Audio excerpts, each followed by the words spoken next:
Assalamualaikum warahmatullahi wabarakatuh. Salam dan bahagia. Perkenalkan, kami dari kelompok 4 yang beranggotakan Nafis Fiadiatin Asyifa, Yunita Dwi Ariningsih, Taufik Hidayat, Rifki Wahyu Nugroho, dan Satria Arif Putra. Pada kesempatan kali ini kami akan mempresentasikan materi pengembangan model pembelajaran terpadu.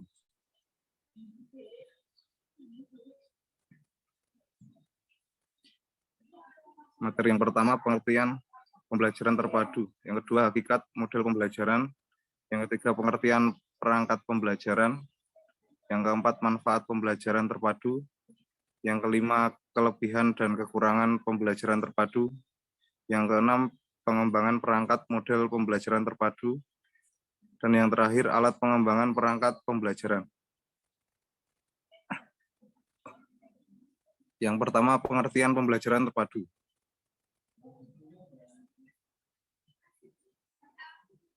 Menurut Resmini dan Hirnawan, pembelajaran terpadu sebagai suatu konsep merupakan pendekatan pembelajaran yang melibatkan beberapa mata pelajaran untuk memberikan pengalaman belajar yang bermakna bagi anak. Menurut Trianto 2014, halaman 7 dalam Murfiah dan Saraswati 2016, melalui pembelajaran terpadu, peserta didik dapat memperoleh pengalaman langsung sehingga dapat menambah kekuatan untuk menerima, menyimpan, dan menerapkan konsep yang telah dipelajarinya. Menurut Bahar 2013, keberhasilan dalam suatu proses pembelajaran sangat tergantung pada strategi dan pendekatan yang dilaksanakan. Untuk itu perlu adanya suatu pengembangan dalam pembelajaran, khususnya dalam pembentukan karakter siswa. Pembelajaran terpadu bisa dijadikan alternatif model dalam pembelajaran.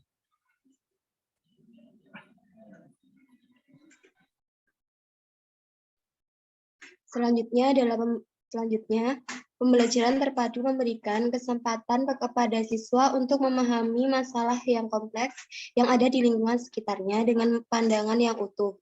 Dengan pembelajaran terpadu ini, siswa diharapkan memiliki kemampuan untuk mengidentifikasi, mengumpulkan, menilai, dan menggunakan informasi yang ada di sekitarnya secara bermakna. Materi yang kedua yaitu hakikat model pembelajaran. Menurut Siti Osakasashi tahun 2019, model pembelajaran merupakan suatu perencanaan atau pola yang dapat kita gunakan untuk mendesain pola-pola mengajar secara tatap muka di dalam kelas atau mengatur tutorial dan untuk menentukan material atau perangkat pembelajaran termasuk di dalamnya buku-buku, film-film, tipe-tipe, program-program media komputer, dan kurikulum atau sebagai kursus untuk belajar.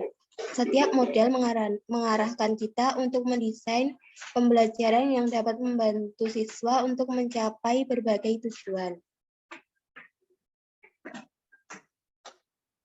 Next. Ada 6 macam model pengajaran yang sering dan praktis digunakan guru dalam mengajar, yaitu prestasi, pengajaran langsung atau direct instruction, pengajaran konsep, pembelajaran kooperatif, pengajaran berdasarkan masalah atau problem-based instruction, dan diskusi kelas. Dalam mengajarkan suatu konsep atau materi tertentu, tidak ada satu model pembelajaran yang lebih baik daripada model pembelajaran lainnya. Berarti untuk setiap model pembelajaran harus disesuaikan dengan konsep yang lebih cocok dan dapat dipadukan dengan model pembelajaran yang lain untuk meningkatkan hasil belajar siswa. Oleh karena itu, dalam memilih suatu model pembelajaran harus memiliki pertimbangan-pertimbangan seperti materi pelajaran, jam pelajaran, tingkat perkembangan kognitif siswa, lingkungan belajar, dan fasilitas penunjang yang tersedia. Materi selanjutnya yaitu pengertian perangkat pembelajaran.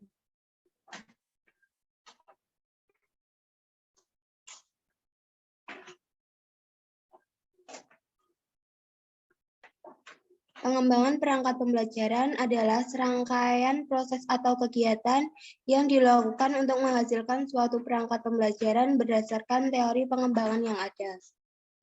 Materi selanjutnya akan dibacakan oleh teman saya. Materi yang keempat, manfaat pembelajaran terpadu.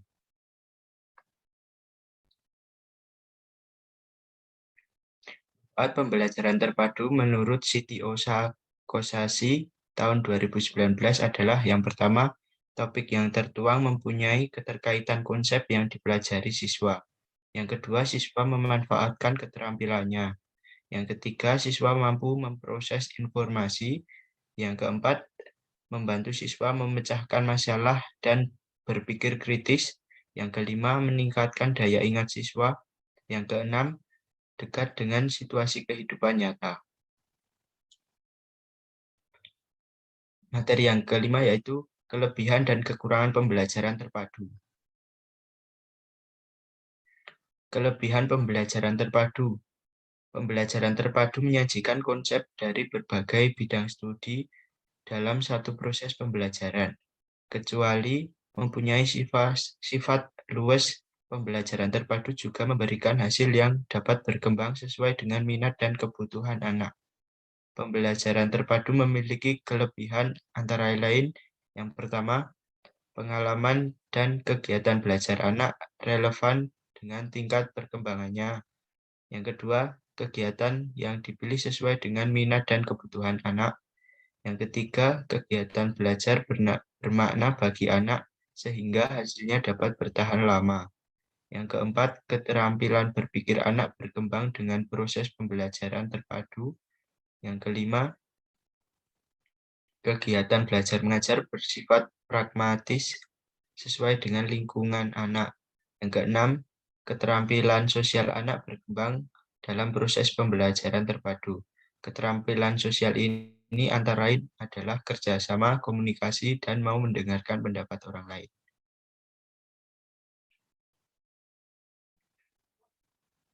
Kekurangan pembelajaran terpadu. Salah satu keterbatasan yang menonjol dari pembelajaran terpadu adalah pada faktor evaluasi. Pembelajaran terpadu menuntut untuk diadakan evaluasi tidak hanya pada produk, tetapi juga pada proses. Evaluasi pembelajaran terpadu tidak hanya berorientasi pada dampak instruksional dari proses pembelajaran, tapi juga pada proses dampak pengiring dari proses pembelajaran tersebut. Dengan demikian, pembelajaran terpadu menuntut adanya teknik evaluasi yang banyak ragamnya. Oleh karenanya, tugas guru menjadi lebih banyak. Dari kalangan pendidik, terdapat berbagai pendapat yang intinya menyatakan bahwa penerapan pendekatan pembelajaran terpadu akan banyak menimbulkan masalah dan tugas guru semakin membengkak. Masalah yang menonjol adalah tantangan sesuai pola penerapan dan hasil pembelajaran terpadu dikaitkan dengan kurikulum yang sedang berlaku. Selanjutnya akan dilanjutkan oleh teman saya. Yang keenam ada pengembangan perangkat model pembelajaran terpadu. Untuk melaksanakan pengembangan perangkat pengajaran diperlukan model-model pengembangan yang sesuai dengan sistem pendidikan.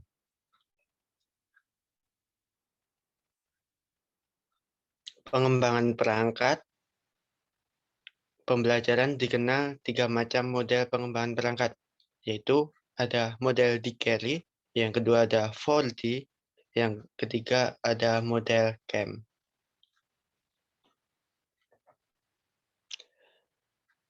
Yang pertama ada model pengembangan sistem pembelajaran menurut CAM. Pengembangan perangkat model CAM memberi kesempatan kepada para pengembang untuk dapat memulai dari komponen manapun. Namun, dikarenakan kurikulum yang berlaku secara nasional di Indonesia dan berorientasi pada tujuan, maka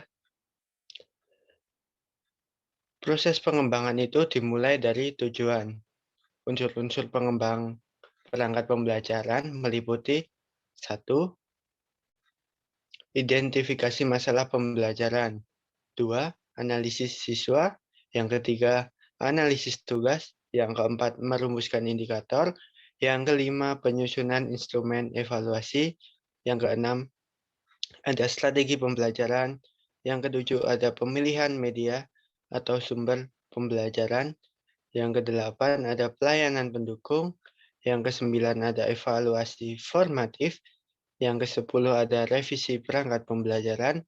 Dan yang ke-11 ada revisi perangkat pembelajaran. Model pengembangan yang kedua ada model pengembangan sistem pembelajaran menurut Dick dan Carey. Menurut pendekatan ini, terdapat beberapa komponen yang akan dilewati di dalam proses pengembangan dan perencanaan tersebut. Beberapa komponen tersebut adalah sebagai berikut. Yang pertama ada identifikasi tujuan pengajaran. Yang kedua ada melakukan analisis instruksional. Yang ketiga mengidentifikasi tingkah laku awal atau karakteristik siswa. Yang keempat ada merumuskan tujuan kerja, kinerja. Yang kelima ada pengembangan tes acuan patokan. Yang keenam ada pengembangan strategi pembelajaran. Yang ke-7 ada pengembangan atau pemilihan pengajaran. Yang ke-8 ada merancang dan melaksanakan evaluasi formatif. Yang ke-9 ada menulis perangkat. Dan yang ke-10 ada revisi pengajaran.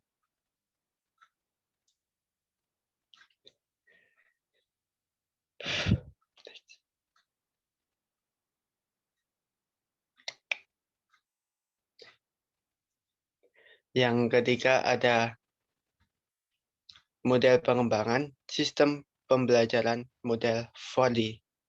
Model ini terdiri dari 4 tahap pengembangan, yaitu define,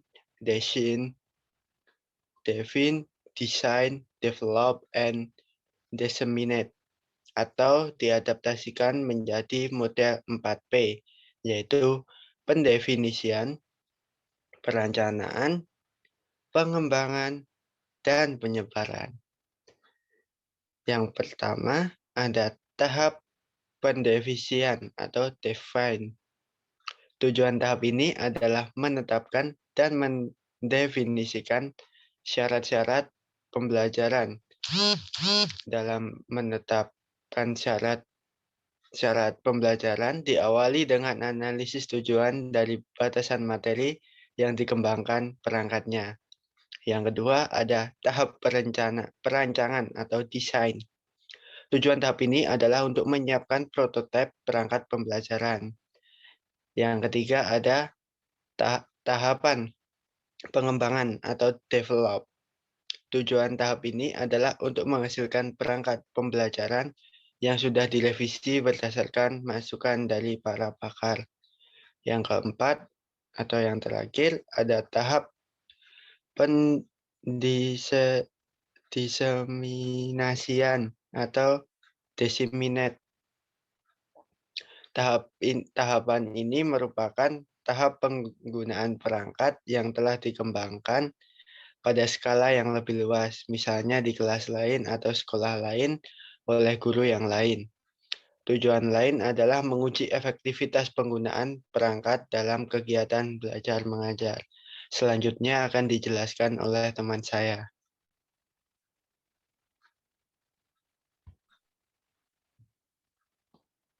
Selanjutnya adalah model pengembangan sistem pembelajaran model PPSI.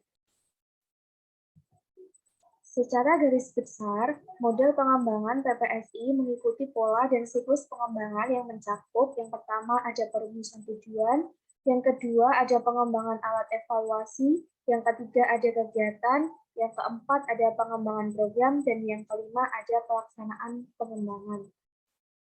Materi yang ketujuh yaitu pengembangan perangkat dalam proses pembelajaran. Menurut Riana Sari, Mursidik dan Rianto, perangkat yang digunakan dalam proses pembelajaran disebut dengan perangkat pembelajaran. Perangkat pembelajaran yang diperlukan dalam mengelola proses belajar mengajar menurut Sari Musidi Daryanto dapat berupa buku siswa, silabus, rencana pelaksanaan pembelajaran atau disebut juga dengan RPP, gambar kegiatan siswa atau LKS, instrumen evaluasi hasil belajar atau THB, dan yang terakhir adalah media pembelajaran. Berikut presentasi dari kelompok kami. Selanjutnya kami kembalikan kepada moderator.